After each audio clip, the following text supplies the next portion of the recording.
So, kamusta po mga ka-Streetwise? Ako po si Takero Miyamoto at welcome po sa aking munting channel. So, mga kababayan, kahapon po, meron po kasi nilabas na update si Senator Antonio Trillanes. Okay. So, ito no, sabi nga po ni, alam kong alam nyo na to eh. Di ba?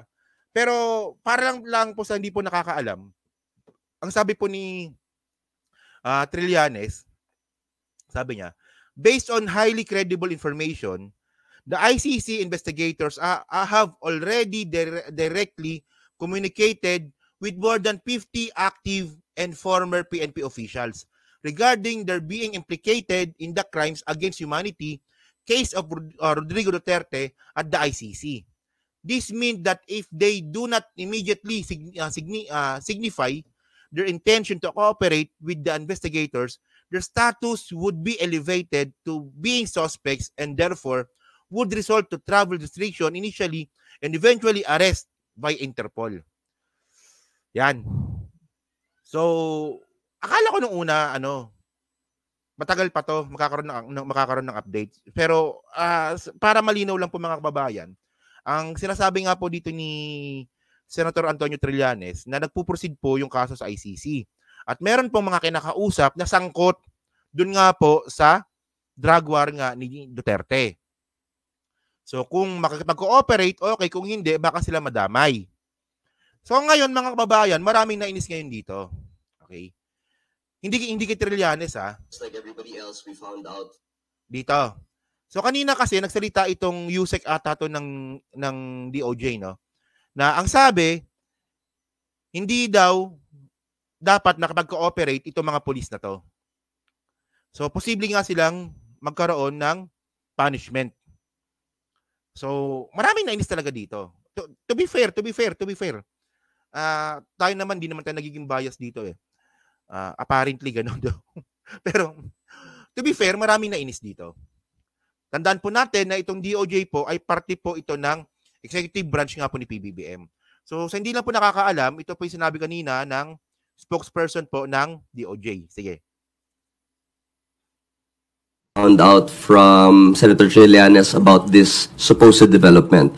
But I think we've been consistent from the very start that we have a working justice system here in the Philippines, evidenced by a lot of different cases and reforms that we have been undertaking, and the commitment has never been stronger, to prevent and to hold responsible and accountable those erring law enforcement officers who engage in this heinous crime, I would say, of extrajudicial killings.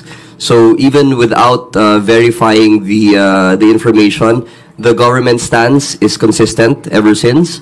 The president has been very firm by saying that we will not recognize the jurisdiction of the ICC because we indeed have a very well and robust justice system. This is a government policy.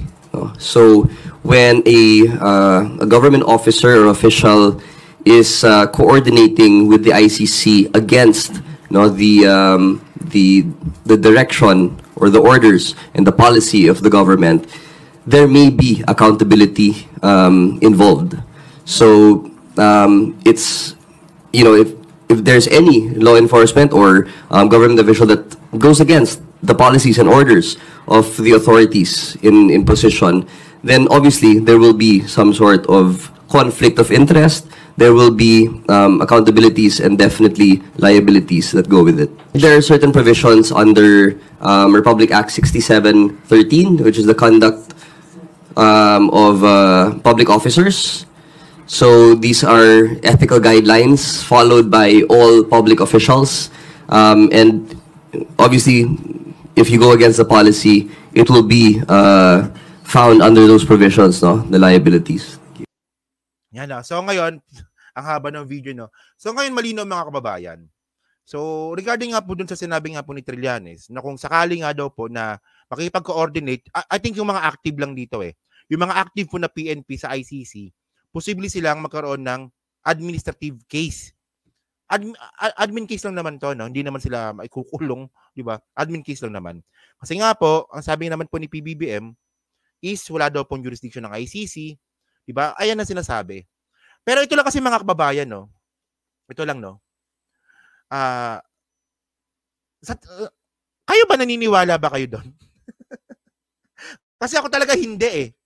Tulad nga ng sinabi ko, mga kababayan, wala naman akong problema na papasukin o hindi ang ICC. Wala akong problema doon.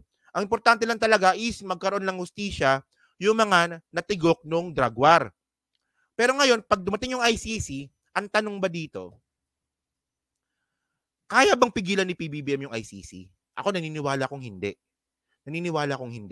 So, kailangan pa rin gawin ni PBBM kung ano yung mga dapat gawin. So, ang punto dito, maraming nainis na bakit nga daw pinagtatanggol daw ni PBBM ang mga Duterte. Isa lang ang punto dito, isa lang masasabi ko dito, mga kababayan. Isa lang masasabi ko dito. Isipin nyo lang, alam naman po natin na nanggugulo po yung mga Duterte ngayon. 'Di ba? Nanggugulo po yung mga Duterte ngayon. Kapag si PBBM po naging vocal sa mga bagay na yan, sa mga bagay po na hindi pa po dumarating, makakagawa pa ng mga disturb, 'di ba, ng mga kaguluhan ang mga Duterte. Actually si Digong medyo mautak din. Alam niya yung limitations niya kasi nga abogado din 'yan. So ito nga, mga kababayan, no. Ilang beses na bang nag-iba ng statement si PBBM? Ilang beses na ba nag-iba? Di ba tandaan natin, mga kababayan, 2022 ang sabi ni PBBM, hindi makikipag-coordinate, hindi papapasukin ang ICC dito sa Pilipinas. Sinabi niya yan 2022. Pero nung 2024, January 2024, pinapasok niya yung ICC bilang tourist. Bilang tourist, mga kababayan. Ang tanong, anong gagawin ng ICC sa Pilipinas? Papasok ba sila dito para maging turista? So doon pa lang, mga kababayan, malinaw na pinapasok talaga ni PBBM yung ICC. Alam niyo naman yun na-content na po natin yun matagal na.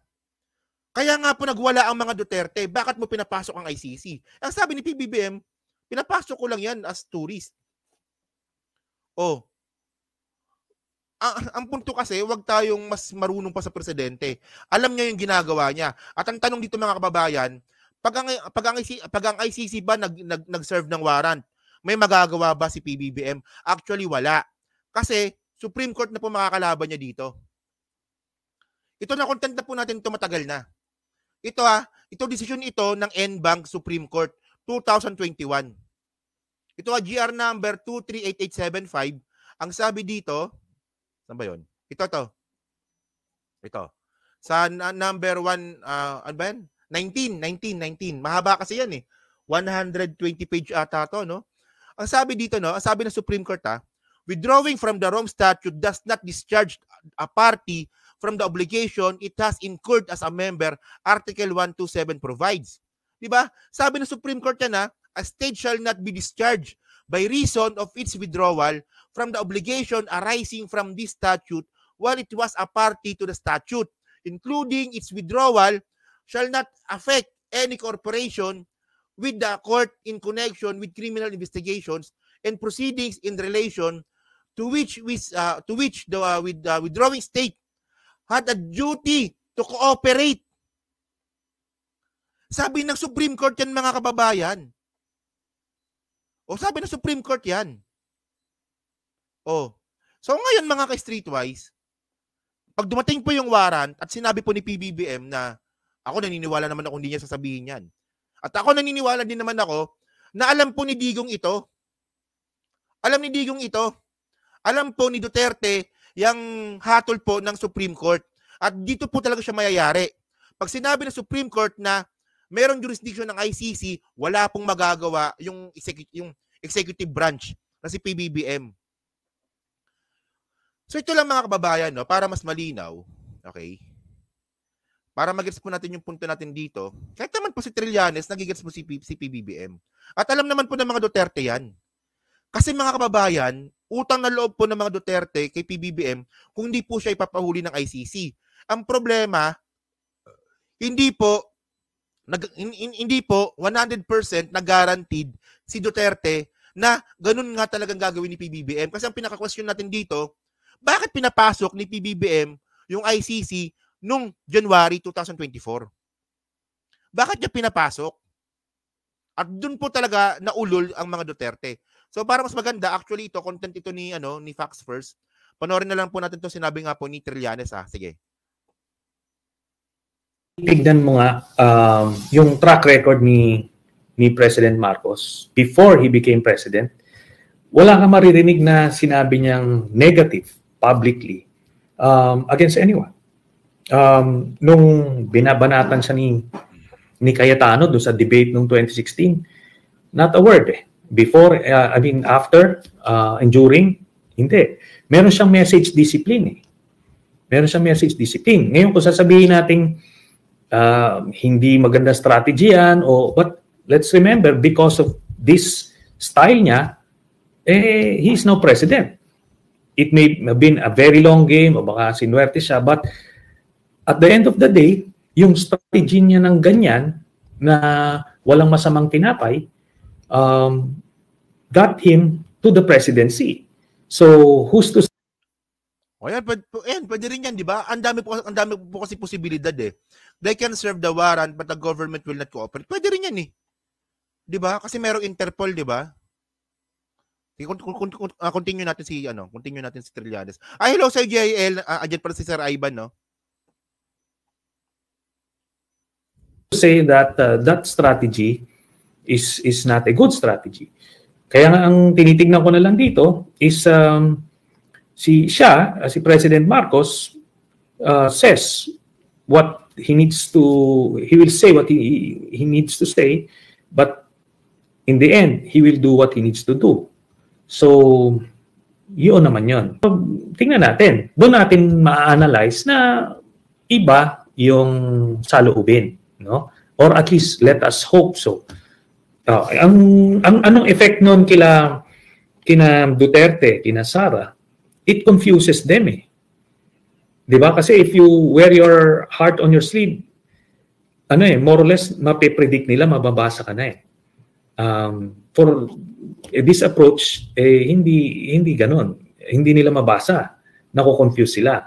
Ang masasabi ko diyan, si President Marcos will say what he needs to say, but he will do what he needs to do. Correct. Okay? Kasi sa mga ganyang level, sa level ng presidente or ng administrasyon, there are things that they cannot say, no?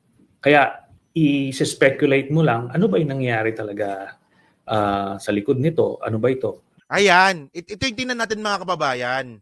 'Di ba? Bilang isang presidente kasi, kailangan nilang sabihin yung mga dapat nilang sabihin para sa kabubuti po ng mga tao. Oh, 'di ba? Ganun lang naman 'yun eh. Pero iba yung ginagawa sa sinasabi. Ako naniniwala akong ganun. Hindi naman kasi pwedeng sabihin ni PBBM yung plano niya talaga. Kasi meron siyang audience. Sino ba yung audience? Tayong mga Pilipino. At tayong mga Pilipino, divided po tayo mga kababayan. May mga utu-utong mga DDS at may mga matitinong tao katulad natin at ni Kuya Ivan ni JIL Review TV, 'di ba? So, ang punto nga kasi dito, saka na lang tayo mag-usap kapag nandyan na yung arrest warrant. Ayun na lang. Kasi all we have to do is just to speculate at ano ba yung mga nangyari. So ano ba yung nangyari na nakita natin? Pinapasok ni PBBM yung ICC sa Pilipinas para mag-imbestiga. Ang sabi lang ni PBBM, pumasok kayo, okay lang bilang tourist. Pero pinapasok bilang, 'di ba? Pero pumasok sila hindi para maging tourist, para mag-imbestiga. Siguro alam niyo naman siguro mga kababayan, 'di ba? January 2024, andito po yung ICC sa Pilipinas. January or December 2023. Kaya nga nagwala si Duterte. 'Di ba? Oh, sige. 'Di ba? Itong na ba 'to? Is this it or meron pang mga kolatilya yan diyan sa baba, no? Even si President Aquino, naobserbahan ko closely. Very candid na tao yan. But tulad ng ginawa niya kay Kibuloy. Hindi lang kay Kibuloy. Kay Mamba ba, naniniwala ba kayo? Ewan ko lang natatanong lang ako. Kay Hubahib. Kay Hubahib. Ewan ko lang pero ako nagtatanong lang ako Kay Bantag. Kay Bantag. Kay Tebes. 'Di ba? Oh, yan ang ano ko eh. Pagka humaharap siya sa publiko, ano pa rin siya, maraming filters. Kasi nga, ano yan eh, maraming komplikasyon. Pagka naging, ano ka, candid, yung candor mo may complicate matters further, no? Intindihin natin, meron silang minamanage na audience. Minamanage nila itong kanilang base, di ba? Ano ang magiging reaction, di ba? So, kailangan natin bigyan ng ganong espasyo. But it doesn't mean na yun naman talaga. Okay? So, we will have to wait and see pagdating ng warrant kung ano talaga yung gagawin. Okay? So, yun lang ang masasabi natin doon. Ayan, di ba? So, pagdating ng warrant, ibang usapan na yon. Kasi pag dumating po yung warrant, dito na po papasok yung desisyon ng Supreme Court. Ayan o, nakalagay sa Supreme Court mismo na decision yan na mayroong jurisdiction. At ako naniniwala ako na alam ni PBBM ito at alam din ito ni Duterte. So, hindi pwedeng pakialaman, di ba? Hindi pwedeng pakialaman ni PBBM yung hatol po ng Supreme Court. Ayan o. Linaw-linaw na sinabi ng Supreme Court no, na kahit na tayo ay nag-withdraw at yung mga violations na nangyari ay tayo ay miyembro pa rin ng ICC, hindi po tayo meron pa rin jurisdiction ng ICC sa atin. Kasi nga po nangyari, yung EGK, miyembro pa tayo ng ICC. So, kapag ito lang para mas maganda. Pag dumating yung warrant, 'di ba? Kapag dumating yung warrant at hindi sinunod ni PBBM yung sinabi po ng Supreme Court, pati ako may inis. Hindi nga. Pati ako may inis talaga ako. Pero ako naniniwala pa rin ako na ang ginagawa ni PBBM ngayon, ito po ay strategy niya. 'Di ba? Ayun lang yun eh.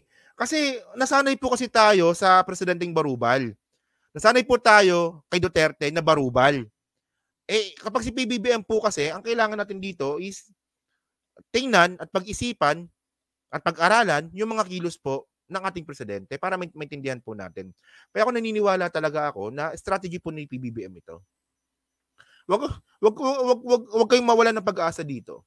Diba tulad nga na sinabi ko, okay lang naman na papasukin o hindi. Mas importante, merong mapanagot. Ayun na sa akin. So, kung gusto talaga natin na papasukin yung ICC, wag tayong mawawalan ng pag-asa kasi wala pa nga eh. Wala pang ang kaso eh. Wala pang kaso. Nasa investigation pa lang sila. 'Di ba? At pag na-pinpoint po talaga na mastermind si Duterte dito, babagsak po yung warrant. Doon tayo mag-usap. 'Di ba? So, pag korte, pag korte hindi nangingialam si PBBM. Totoo 'yan. O ginawa niya kay Leila de Lima, hindi siya nangialam. O ito. O di ba ito korte din to pinakamataas na korte sa Pilipinas, Supreme Court. Hindi niya to pakikialaman at naniniwala ako na susundin niya to. Di ba? So yun mga babae, so dyan po sa 900 po na nanonood, so hindi pa po nakakapag-like, di ba? So palike na lang po ng video po na to, adyan po sa Team Replays. Ano nga po masasabi nyo nga po dito sa issue po na to? Kayo ba naniniwala ba kayo na ito po ay strategy ni PBBM or talagang hindi? Di ba? Sabi ni Miss Montreal, "Hi Takero, I'm not against to Trillanes, but Trillanes should not tell the public the progress of ICC." Ayun nga eh. Actually, nagulat din ako kung bakit niya sinabi yan eh. Sa totoo lang eh. Nagulatan din ako eh. Pero agree dyan. Mas maganda nga yung meron tayong gulat factor na, uy, di ba yung kinabukasan uhulihin na pala? Totoo yan. Agree ako dyan. Okay? So yun mga babayan. So thank you po mga kababayan. Kanina umabot tayo na 1,300. No?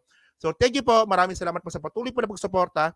At syempre, utang na loob ko po sa inyo kung bakit po ako patuloy po na nandito.